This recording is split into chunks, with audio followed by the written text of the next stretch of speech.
پروردگار کے حضور دست بستہ دعا گو ہیں بانی مجلس عزا مرحوم ڈاکٹر نوشاد نور علی کو جوار رحمت میں جگہ عطا فرمائے۔ مرحوم بانی خیر تھے، نیک شخصیت تھے۔ خبر ملی کہ نیک کاموں میں بڑھ چڑھ کر حصہ لیا کرتے تھے۔ دعا ہے خداوند متعال ان کی نسل میں اس نیک عمل کو جاری قرار دے اور ان کے ورثہ کو انہی کے نقش قدم پر چلتے ہوئے اسی طرح سے نیک عمل اور معاشرے کی خدمت کرنے کی توفیق عطا فرمائے۔ یقیناً نیک اولاد ہے جو باپ کے انتقال کے بعد بھی باپ کو یاد رکھ رہی ہے اور اس کے لیے مجلس عزا منعقد کر رہی ہے۔ خداوند متعال کے حضور دست بستہ دعا گو ہیں کہ اس مجلس میں موجود تمام شرکاء اور دنیا جہان میں جہاں جہاں بھی فرش عزا بچھایا گیا اس فرش عزا کو بچھانے والے خادمین اور اس فرش عزا میں شریک ہونے والے تمام عزاداروں کی جملہ حاجات کو خداوند متعال اپنی بارگاہ میں شرف قبولیت بخشے۔ خداوند متعال کے حضور دعا گو ہیں مولانا سید انجم رضا زیدی کی زوجہ بیمار ہیں، خداوند متعال انہیں شفائے کاملہ عاجلہ کلیہ عطا فرمائے۔ ایک مومن اجاز حسین بیمار ہے، خداوند متعال کے حضور دعا گو ہیں یہ مومن جس کا نام لیا اجاز حسین، پروردگار انہیں شفائے کاملہ عاجلہ کلیہ عطا فرما۔ مولانا سید نجم الحسن بیمار ہیں، خداوند متعال انہیں شفائے کاملہ عاجلہ کلیہ عطا فرما۔ ایک مومن نے رابطہ کیا، جیل میں ہیں، قید میں ہیں، 23 سال سے قید میں ہیں اور ابھی تازہ ان کے لیے فیصلہ ہوا ہے کہ تا ابد وہ قید میں رہیں گے۔ پروردگار انہیں قید کی صعوبتوں سے رہائی عطا فرما۔ جو مؤمنین جہاں جہاں بیمار ہیں ان کو شفائے کاملہ عاجلہ کلیہ عطا فرما۔ جو مومنین مقدس مقامات کی زیارات کے متمنی ہیں ان کو زیارات مقدسہ سے مشرف فرما، اور جو زیارتی سفر کے دوران ہیں ان کے سفر کو بے خطر فرما، ان کی زیارات کو حضرات اہل بیت علیہم السلام کی بارگاہ میں شرف قبولیت عطا فرما۔ پروردگار ہماری ان عزاداریوں کو، ہماری ان مجالس کو، ہمارے ان اذکار کو اپنی بارگاہ میں قبول فرما اور ہمیں سید الشہداء کا عزادار قرار دے۔ پروردگار دعا گو ہیں تیری بارگاہ میں اپنی آخری حجت حضرت صاحب العصر والزمان کے ظہور میں تعجیل فرما۔ حضرت صاحب العصر والزمان کے تمام عاشقان، تمام محبان، انتظار کرنے والے تمام منتظران، ان کی تمام آرزوؤں کو کہ جو سب سے بڑی ان کی آرزو صاحب العصر والزمان کا دیدار ہے، ان کو صاحب العصر والزمان کے دیدار سے مشرف فرما۔ پروردگار تیری بارگاہ میں دعا گو ہیں تمام علماء، فقہاء، عرفاء جو زندہ ہیں ان کو مزید اسلام کی سربلندی کے لیے خدمت کرنے کی توفیق عطا فرما، اور جو اس دنیا سے رخصت ہو چکے ان کو جوار رحمت میں جگہ عطا فرما۔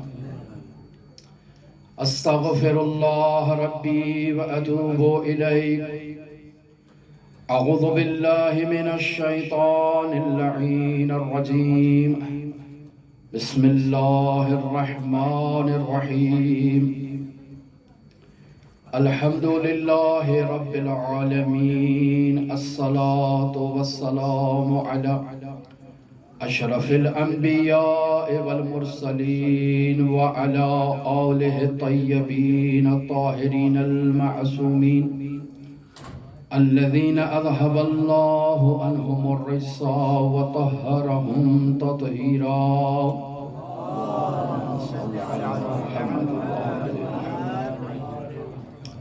رب اشرح لي صدري ويسر لي أمري واحلل عقدة من لساني يفقهوا قولي. أفوض أمري إلى الله إن الله بصير بالعباد. عن النبي صلى الله عليه وآله وسلم إن الحسين مصباح الهدى وسفينة النجاة. درود پڑھیں محمد والے محمد. اللهم صل على محمد وآل محمد وعجل فرجهم. خداوند متعال اس فرش عزا میں آپ تمام عزاداروں کا آنا قبول فرمائے. بیان ہوا رسول خدا صلی اللہ علیہ وآلہ وسلم معراج پر تشریف لے گئے تو عرش کی جبین پر مشاہدہ کیا کہ تحریر تھا ان الحسین مصباح الہدی و سفینۃ النجات.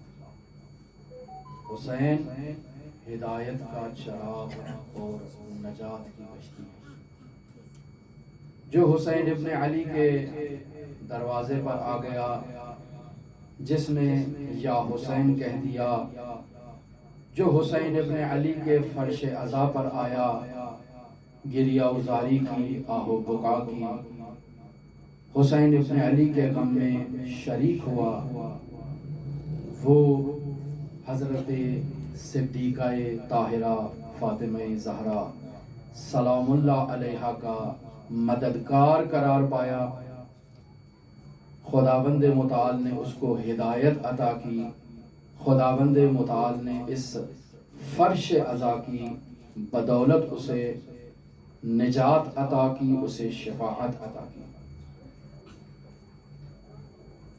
بیان ہوا اس فرش عزا پر آنا کوئی معمولی بات نہیں ہے. اس فرش عزا کو بچھانا کوئی معمولی بات نہیں ہے. اس مجلس عزا کے انعقاد میں جد و جہد کرنا، اپنا کردار ادا کرنا، اپنا مال خرچ کرنا، یہ سعادت ہر کسی کو نصیب نہیں ہوتی.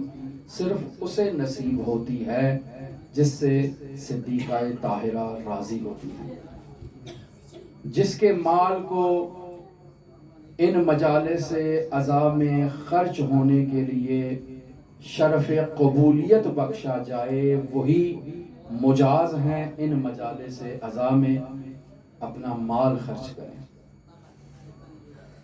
اللہ متقین سے قبول کرتا ہے، اور وہ جو صاحبان تقوی ہیں، وہ جو حقیقی عزادار ہیں، وہی حسین ابن علی کے لیے جد و جہد کرتے ہیں، پرچم لگاتے ہیں، بینر لگاتے ہیں، مجالس عزا کا انعقاد کرتے ہیں، خطیب بلاتے ہیں، خود بھی سنتے ہیں، دوسروں کو بھی دعوت دیتے ہیں، اپنا مال بھی خرچ کرتے ہیں. یہ خود دلیل ہے اس بات کی کہ انہیں صدیقہ طاہرہ نے اس بات کی اجازت دی ہے.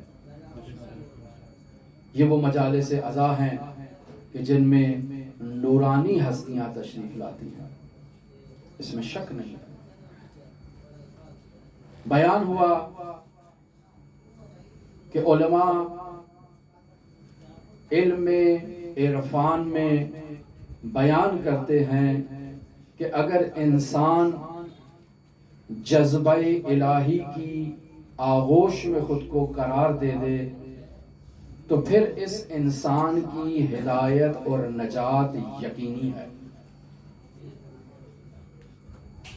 انسان کیسے خود کو جذبہ الہی کی آغوش میں قرار دے؟ تو یہاں بزرگان بیان کرتے ہیں کہ یہی شریعت مقدسہ مطہرہ اسلامیہ میں رسول خدا صلی اللہ علیہ وآلہ وسلم نے بلند آواز سے درود پڑھیں، اللہم صل علی محمد وآل محمد وعجل، جو وظائف واجبات کی صورت میں، مستحبات کی صورت میں بیان کر دیے ہیں، ان وظائف پر عمل کر کے ہی انسان جذبات الہی کی آغوش میں آ سکتا ہے۔ کوئی شخص بلند مرتبے پر، بلند رتبے پر فائز نہیں ہو سکتا جب تک وہ اپنے پیروں تلے اللہ کے واجب الہی کو پامال کرتا ہو۔ یہ وہ فارمولے ہیں، یہ وہ کلیات ہیں، یہ جو کلی اصول ہیں جو خاتم الانبیاء نے بیان کر دیے اور خاتم الاوصیاء تک تمام وسیع انہی اصولوں کو بیان کرتے آئے ہیں، اور عصر غیبت کبریٰ میں تمام فقہا نے انہی اصولوں پر تاکید کی ہے کہ اگر کوئی فنا فی اللہ اور بقا باللہ کے رتبے پر فائز ہونا چاہتا ہے تو اسے واجبات پر عمل کرنا ہے، محرمات کو ترک کرنا ہے، اور کوئی راستہ نہیں ہے۔ اور اگر کوئی شخص یہ چاہتا ہے کہ اس راہ میں شارٹ کٹ استعمال کرے، مختصر راستہ اپنانا چاہتا ہے، ایسے راستے پر چلنا چاہتا ہے کہ وہ جلدی منزل مقصود پر پہنچ جائے، تو اس کے لیے علماء، فقہا، عرفاء بیان کرتے ہیں کہ وہ حسین ابن علی کے فرش عزا پر آئے۔ بیان ہوا مرحوم امام خمینی رحمت اللہ علیہ سے کہ انہوں نے 4 منزلیں بیان کی کہ جن منزلوں پر چل کے ایک انسان سالک بنتا ہے اور بقا باللہ کی منزل پر پہنچتا ہے۔ بیان ہوا اگر غور سے دیکھا جائے تو عرفان شیعی فقاہتی میں یہ 4 طریقے جو بیان کیے گئے ہیں فرش عزا میں اور عرفان عزا میں بھی موجود ہیں۔ بیان ہوا کہ یہ جذبہ جس کا نام ہماری زبان میں کشش ہے، انسان جب سید الشہداء کی مجلس عزا میں آتا ہے، سید الشہداء کی اس کشش میں خود کو قرار دیتا ہے، تو یہ شخص ایک ایسی کشش میں آ جاتا ہے، ایک ایسی حسینی کشش میں آ جاتا ہے کہ ہر وقت اس کے وجود میں حسین ابن علی حیات پذیر ہے، اس کے وجود کے ذرہ ذرہ میں حسین ابن علی موجود ہے۔ یہ کشش ایسی اس کے وجود میں راسخ اور پائیدار ہوئی ہے کہ یہ شخص حقیقی عزادار ہے، یہ شخص حقیقی حسینی ہے، یہ شخص حقیقی طور پر حسین ابن علی کی وجہ سے اس کو حیات مل رہی ہے اور یہ زندہ ہے۔ لہذا بیان ہوا کہ آپ اپنی زندگی میں ایسے افراد کو یقیناً دیکھ چکے ہوں گے کہ جہاں کہیں بھی وہ سیاہ پرچم کو دیکھتے ہیں تو حسین ابن علی کا نام لے کر روتے ہیں، اٹھتے ہیں تو یا حسین کہتے ہیں، بیٹھتے ہیں تو یا حسین کہتے ہیں۔ ان کی آنکھوں سے ایسے حسین ابن علی کا نام سن کر آنسوؤں کا فوارہ جاری ہوتا ہے کہ جیسے یہ حسین سے جدا نہیں۔ ان کی کنڈیشن اور کیفیت کو جذبے کی کیفیت کہتے ہیں، لیکن یہ جذبہ جذبہ عزا ہے، جذبہ حسینی ہے۔ اس جذبے کے حصول کے لیے عنایت کی ضرورت ہے، صدیقہ طاہرہ کی عنایت چاہیے، صاحب العصر والزمان کی عنایت چاہیے۔ اس کے لیے عمل کی ضرورت نہیں ہے، اس کے لیے انسان کو کسی جد و جہد کرنے کی ضرورت نہیں ہے، یہ صرف جذبہ ہے، صرف کشش ہے، اور کشش اس مقناطیس کی طرف سے آنی ہے، انسان نے خود ایجاد نہیں کرنی ہے۔ وہ مقناطیس ہے جو اپنی کشش سے عزادار کو کھینچ رہا ہے اور یہ عزادار اس کی طرف کھچا چلا جا رہا ہے۔ لہذا جو اس کشش میں واقع ہو جائے اور اس کی یہ کیفیت پائیدار کہلائے، اسے کہا جاتا ہے یہ عزادار مجذوب ہے۔ اور دوسری کیفیت جو بیان کی کہ جس میں انسان کے اوپر ایک مختصر لمحے کے لیے ایک ایسی کیفیت طاری ہوتی ہے جسے جذبہ کہا جائے، جسے کشش حسینی کہا جائے، اور پھر وہ کیفیت انسان سے منقطع ہو جاتی ہے، انسان دوبارہ اس کیفیت کے حصول کے لیے جد و جہد کرتا ہے، دیکھتا ہے کہاں مجلس عزا ہو رہی ہے وہاں مجلس عزا پر پہنچ جائے، اگر کہیں نہیں ہو رہی تو خود گھر میں فرش عزا بچھاتا ہے تاکہ وہ کیفیت حاصل ہو جائے۔ تو یہاں دو چیزیں پائی جاتی ہیں، پہلے جذبہ پایا جاتا ہے یعنی کشش پائی جاتی ہے، وہ کشش پائیدار نہیں ہوئی، اس کو اس کشش کی لذت محسوس ہوئی جو ایک موقت لمحے کے لیے تھی، کہ جسے ہمارے علماء کہتے ہیں کہ اس پر حال طاری ہوا، مجلس عزا میں بیٹھا، سید الشہداء کا ایسا مصائب سنا کہ رونے کے لیے دل کیا، اور مسلسل زار و قطار وہ کنڈیشن اور کیفیت اس کے وجود میں موجود ہے، اور یہ اس مجلس عزا میں زار و قطار رو رہا ہے۔ یہ ایک موقت اور عارضی کیفیت ہے کہ جو اس مجلس عزا میں اسے نصیب ہوئی ہے اور پھر منقطع ہو چکی ہے، یہ جذبے کی کیفیت ہے۔ اب یہ چاہتا ہے دوبارہ اس کے لیے کوشش کرے، جد و جہد کرے، تو دوبارہ دیکھتا ہے کہ وہ کون سا مقام ہے اور وہ کون سی حالت ہے کہ جس مقام میں، جس حالت میں مجھے وہ کیفیت حاصل ہوئی تھی۔ مجالس عزا میں جاتا ہے، لہٰذا دیکھا ہوگا بعض آپ نے، وہ کہتے ہیں فلاں خطیب کی مجلس سنتا ہوں تو میرے وجود میں ایک ایسی کیفیت ایجاد ہوتی ہے کہ دل چاہتا ہے کہ اس کی مجلس میں جاؤں، فلاں ذاکر مصائب پڑھتا ہے، دل چاہتا ہے کہ اس کے مصائب میں جا کر شریک ہوں، کیوں؟ چونکہ میرے وجود میں ایک کشش ایجاد ہوتی ہے۔ لہٰذا اس کشش کو حاصل کرنے کے لیے جہاں کہیں وہ کشش حاصل ہونے کا امکان نظر آتا ہے، یہ عزادار پہنچ جاتا ہے۔ اس عزادار کو اگر عرفانی نگاہ میں دیکھا جائے تو مجذوب سالک کہا جاتا ہے، یہاں مجذوب عزادار کہلائے گا۔ اور تیسری کیفیت جو امام نے بیان کی، جسے اس جگہ پر اگر تطبیق کیا جائے فرش عزا پر، وہ ہے سالک مجذوب کی۔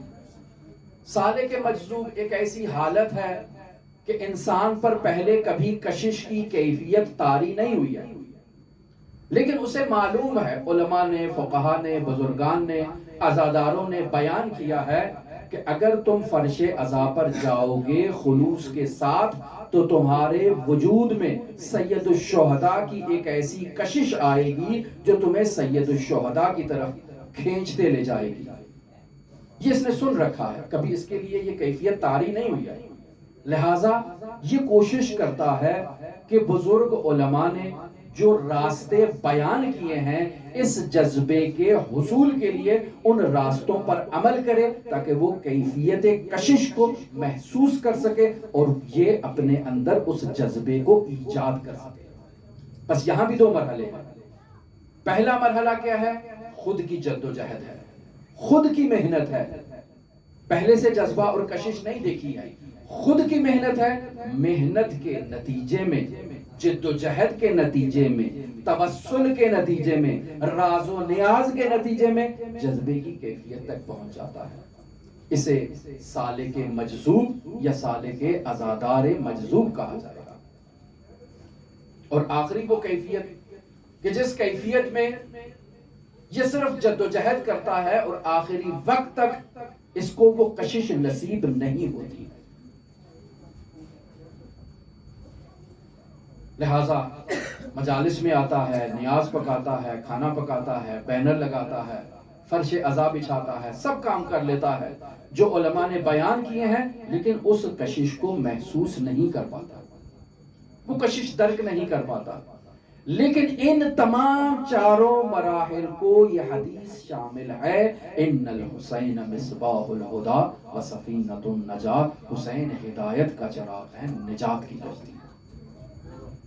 اور حسین ابن علی اس آخری مرحلے میں موجود عزادار کو بھی نجات بخشیں گے کہ جو اس جذبے اور کشش کی تلاش میں حسین ابن علی کے فرش عزا پر آیا ہے. لہذا انہی مراحل کو مد نظر رکھتے ہوئے اس شاعر نے کہا کہ انسان کو بیدار تو ہو لینے دو، ہر قوم پکارے گی ہمارے ہیں حسین. یہ انسان ابھی سو رہا ہے، اس میں وہ جذبے کی کیفیت نہیں آئی ہے، اور اس جذبے کی کیفیت کے حصول کے لیے اسلام شرط نہیں ہے، مسلمان ہونا شرط نہیں ہے. حسین ابن علی کا دسترخوان اس قدر وسیع ہے کہ اس میں اگر غیر مسلم بھی آ کر بیٹھ جائے تو ان الحسین مصباح الہدا و سفینۃ النجات اس کا مقدر بنے گی، اور حسین ابن علی اسے نجات عطا کرے گی. درود پڑھیں محمد و آل محمد. اللہم صل علی محمد. کل بیان ہوا مرحوم مرجعیت عظمیٰ آیت اللہ وحید بہبہانی سے کہ جنہیں مجدد بھی کہا جاتا ہے، جنہیں استاد اکبر شیخنا الاعظم انصاری استاد اکبر کہا کرتے تھے، جنہیں مرحوم صاحب جواہر استاد اکبر کہا کرتے تھے. وحید بہبہانی اور وہ خاتون جو نصرانی ہے، اور اس کے شوہر نے کہیں ذکر نہیں کیا کہ میری زوجہ نے کلمہ پڑھا اور اسلام لائی. جذبے کی کیفیت ایجاد ہوئی، شوہر گریہ کر رہا ہے، یہ بھی آئی سنا رسول خدا کے نواسے کے مصائب کو، گریہ کرنا شروع ہو گئی. تصمیم لی کہ حسین کے شہر میں جا کر حسین کی تعلیمات سے آشنائی حاصل کرے گی، زندگی کے آخری لمحات تک حسین ابن علی کے فرش عزا پر اور حرم حسینی کے جوار میں زندگی بسر کرے گی. وہ کیفیت اس کے اوپر حاصل ہوئی، کینسر ہوا، مر گئی. حسین ابن علی نے خود اپنے جوار میں بلا لیا، نہیں بیان کیا کہ یہ مسلمان تھا.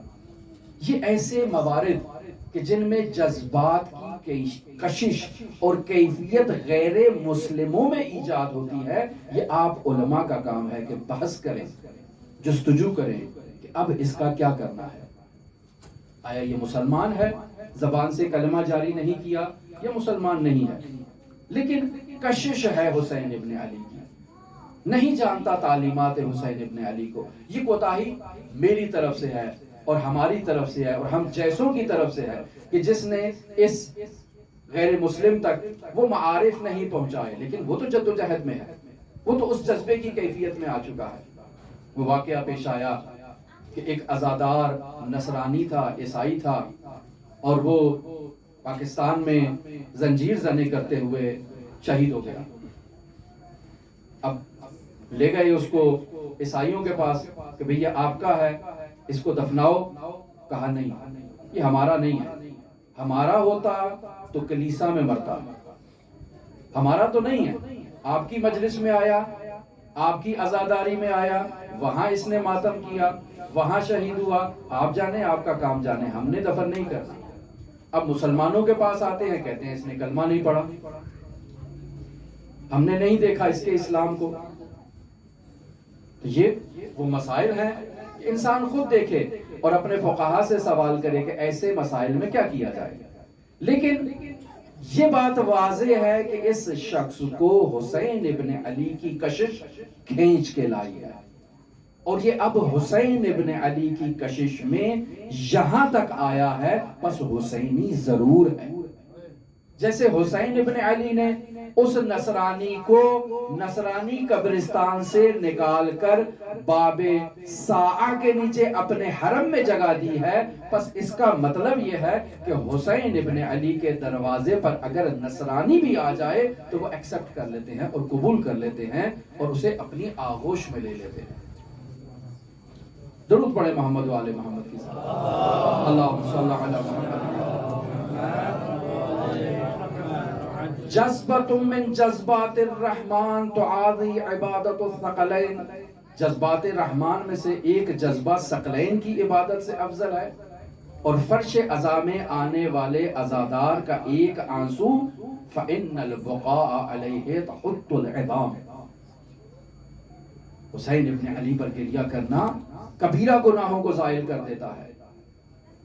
تو بس یہ وہ کنڈیشن اور کیفیت ہے ایک انسان عزادار کی کہ حسین ابن علی ہاتھ کھول کے اس کو اپنی آغوش میں لیتے ہیں اور اسے ایکسپٹ کرتے ہیں۔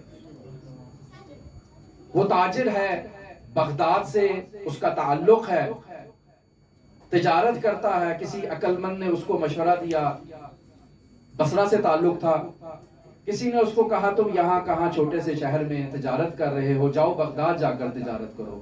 اچھا کیا کروں، نصرانی ہے، کیا کروں، اپنا تمام اموال بیچ دو اور بغداد چلے جاؤ۔ کسی عقل مند نے مشورہ دیا، اس نے بھی ایکسپٹ کر لیا۔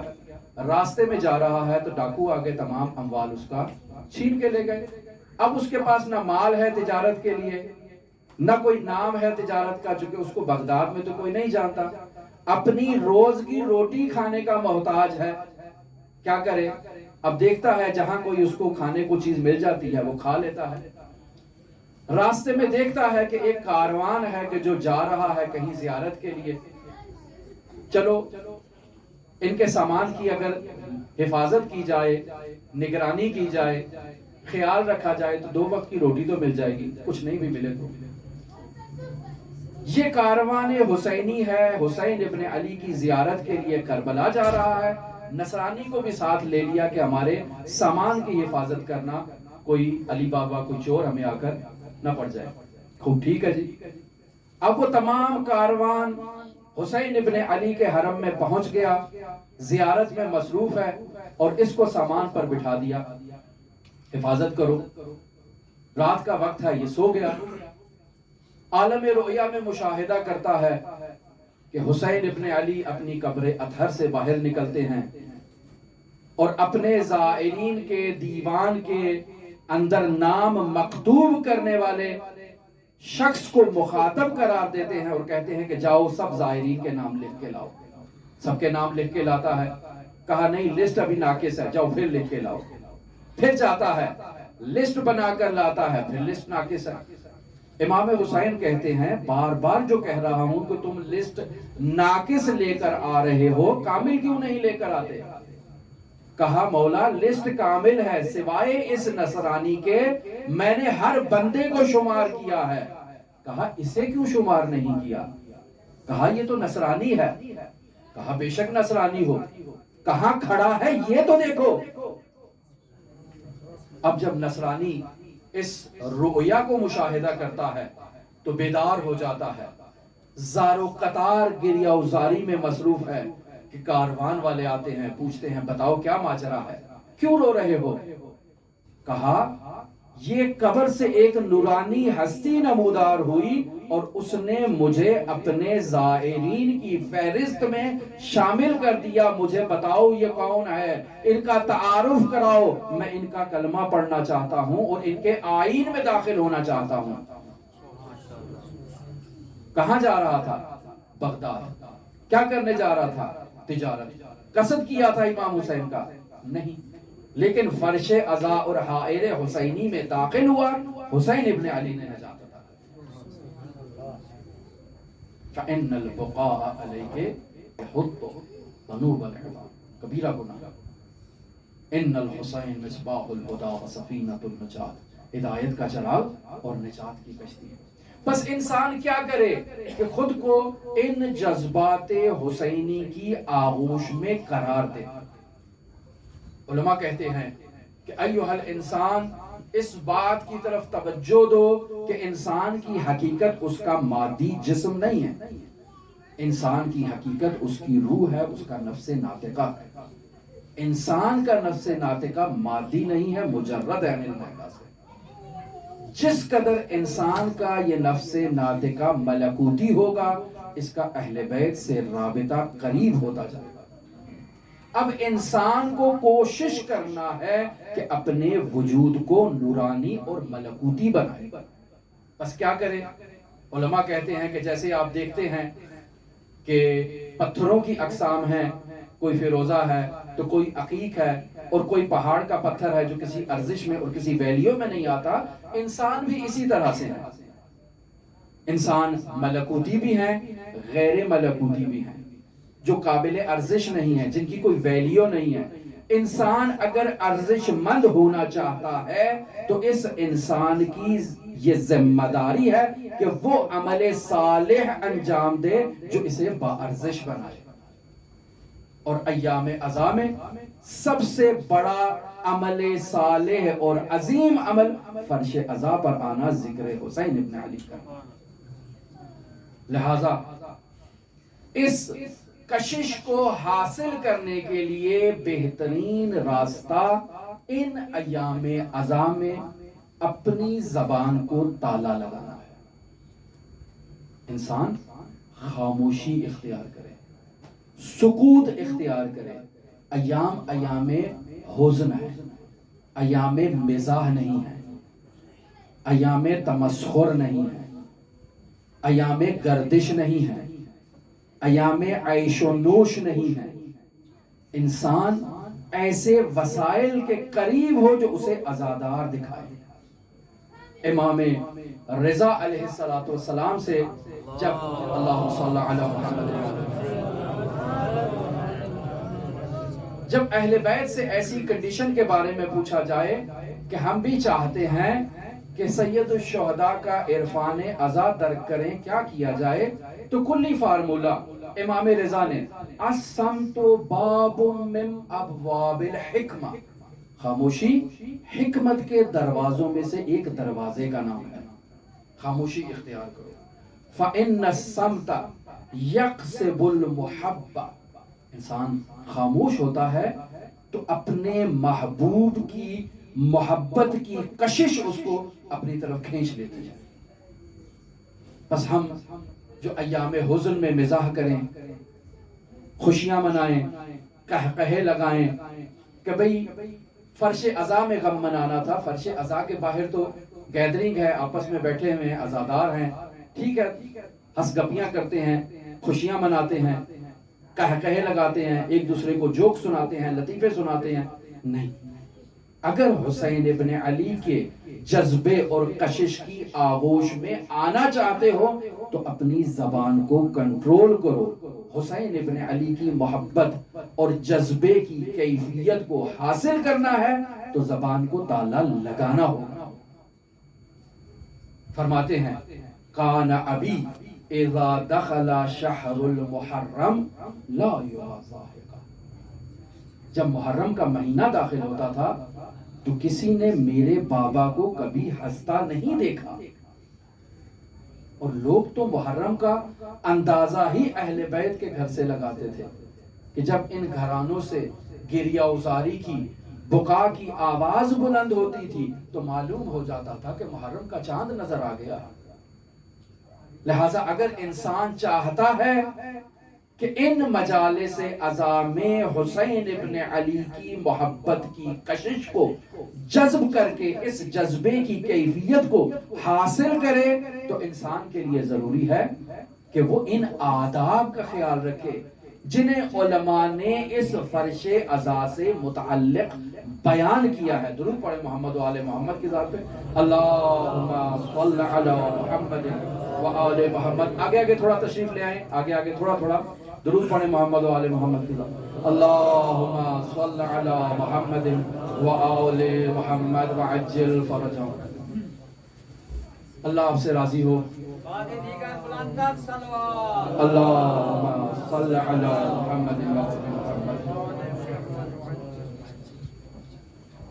پس بیان ہوا کہ انسان کو اللہ نے فنا کے لیے خلق نہیں کیا، اللہ نے انسان کو بقا کے لیے خلق کیا ہے، زندہ رہنے کے لیے. اور زندہ اور حیات مادی جسم کے ساتھ نہیں بلکہ انسان کے نفس ناطقہ کے ساتھ اس کی حیات وابستہ ہے. یہ جسم کچھ عرصے کے لیے انسان کو دیا ہے، اس جسم نے خاک کے نیچے چلے جانا ہے، لیکن انسان نے ابدی ہو جانا ہے. انسان نے زندہ رہنا ہے، انسان نے نہیں مرنا.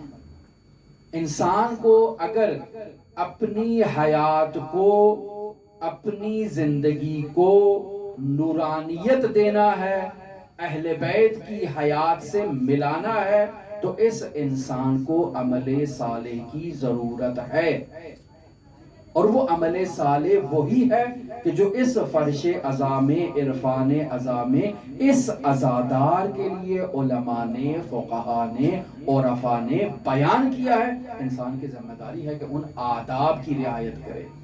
کوئی بھی عمل آداب کے بغیر قابل قبول نہیں ہے۔ انسان آتا ہے فرش عزا پر، وضو نہیں ہے اس کا، تو اس کا فرش عزا میں آنا اس بات کی دلیل ہے کہ اس کی عبادت ناقص ہے۔ علماء نے ادب بیان کیا ہے، اس فرش عزا میں آنا ہے، سینہ زنی کے لیے آنا ہے، جلوس میں شرکت کرنا ہے، تو انسان کو طہارت کی کیفیت میں ہونا چاہیے، طہارت ظاہری بھی ہو، طہارت باطنی بھی ہو۔ انسان کا لباس بھی پاکیزہ ہونا چاہیے، اور جس مکان پر انسان عزاداری کی مجلس کو منعقد کرنا چاہتا ہے اس مکان کا بھی طاہر ہونا ضروری ہے۔ یہ وہ طریقے ہیں کہ جیسے انسان اس محبت کی کیفیت کو حاصل کر سکتا ہے، اور اس محبت کی اور اس جذبے کی اور کشش کی کیفیت کو اپنے وجود میں پائیدار رکھتے ہوئے مجذوب بن سکتا ہے۔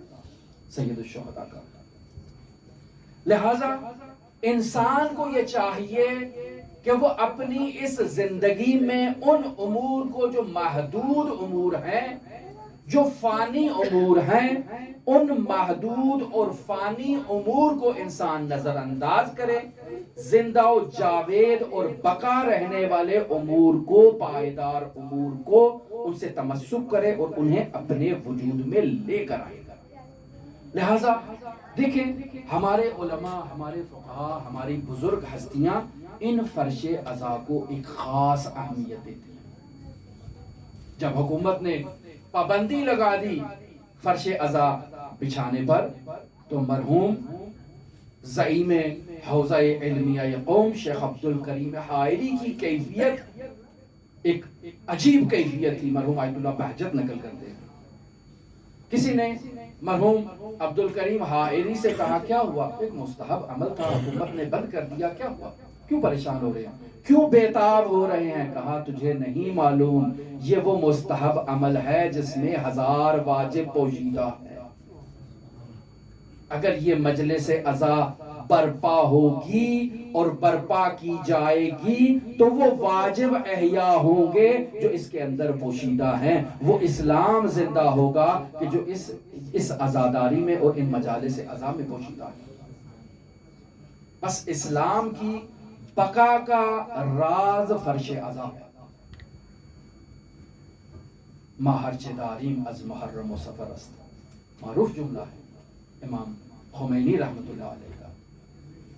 اگر انسان یہ چاہتا ہے اس محرم اور سفر کی معنوی برکات سے فیضیاب ہو، تو اس انسان کو یہ چاہیے کہ ان مجالس عزا کو ان کے آداب کے ساتھ منائے، ان مجالس عزا کے انعقاد میں جدیت کا مظاہرہ کرے۔